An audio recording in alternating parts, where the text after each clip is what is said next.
Happy Sunday, everyone. Today is Sunday, March the 8th, year 2015, and my name is Stanisha Johnson. I am the director and founder of a nonprofit organization called Imperfectly Perfect, which is geared towards helping young ladies between the ages of 13 and 19.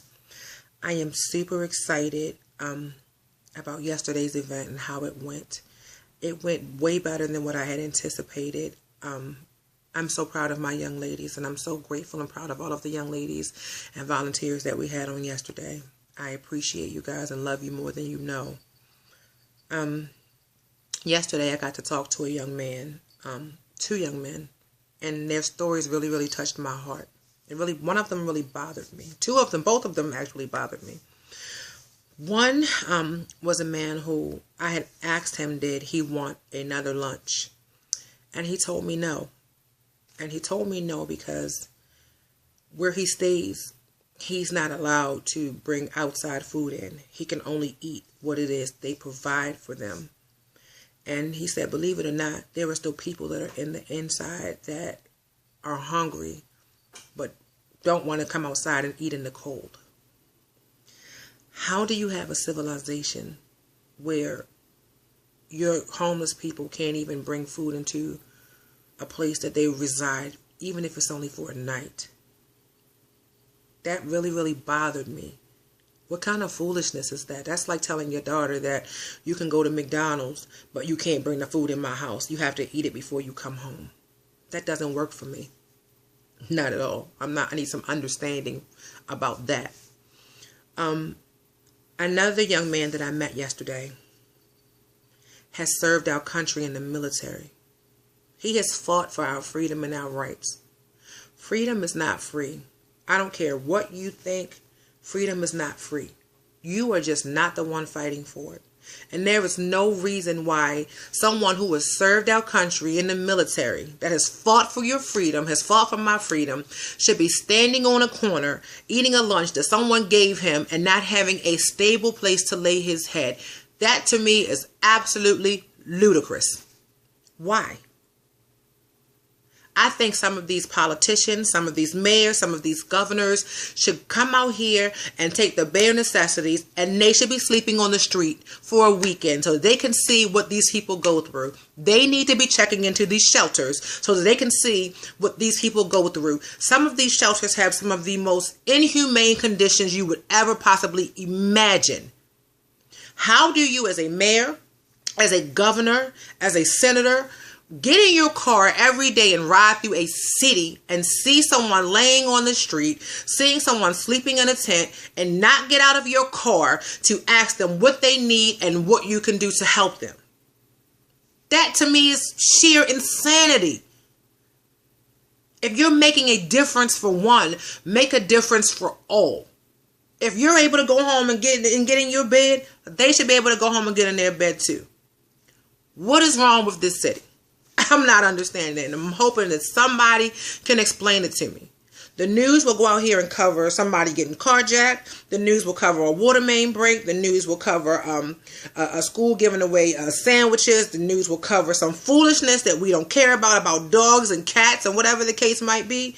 But there was not one single news camera yesterday that was out there covering the homeless and the second anniversary of I-83 in Fallsway, when Miss Flowers took those 12 individuals off of that corner. Somebody needs to explain that to me. Somebody should have been out there. If it was only one news camera, somebody should have been out there showing these people that they care. A lot of people don't even realize that it's as bad as it is. Being with my children, riding through the city on my way there, us riding past people sleeping in tents that were snow covered and they only had a blanket, is crazy. I felt bad coming home, getting in my bed. I'm just like, there's got to be something else that I can do. I need a building. Somebody donate a building to Imperfectly Perfect so that we can house at least 45 homeless. We need to do this. This is crazy. They should not be living on the street.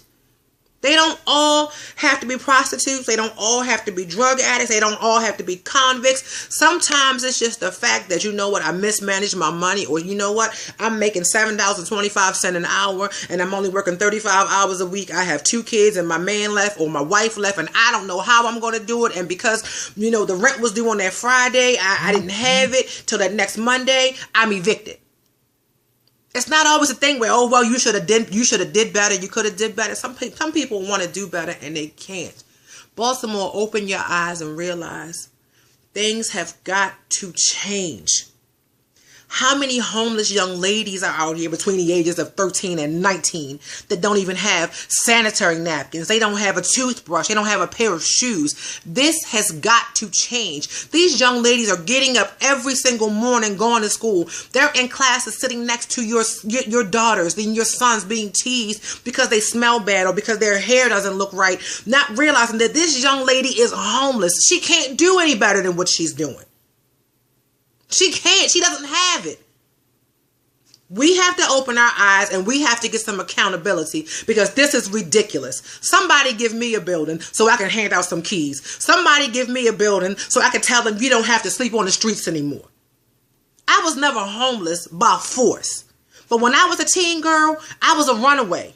So I know what it's like sleeping under a bridge on North Avenue by the train tracks with rats running around you, not having any food, not having any clothes to change into, not having the bare necessities. No, it was not by force. And yes, it was by choice. But hello, people, there are teenage girls out here who are going through the same thing. And no, it's not by force, so you think. Life circumstances and situations will cause you to feel like I would rather sleep under a bridge than stay in that house. We have to give them a place where they feel warm, they feel welcome, they feel comfortable, and this is home. We need to stop letting these shelters split these families up, and we need to have a place where families can come together and be together. Things happen, people. Open your eyes.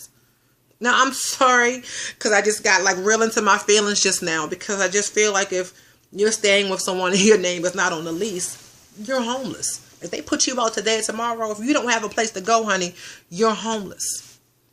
We think that we're better than everyone else, but we're not. We're just one paycheck away from standing on that corner waiting for another organization to hand us a bag.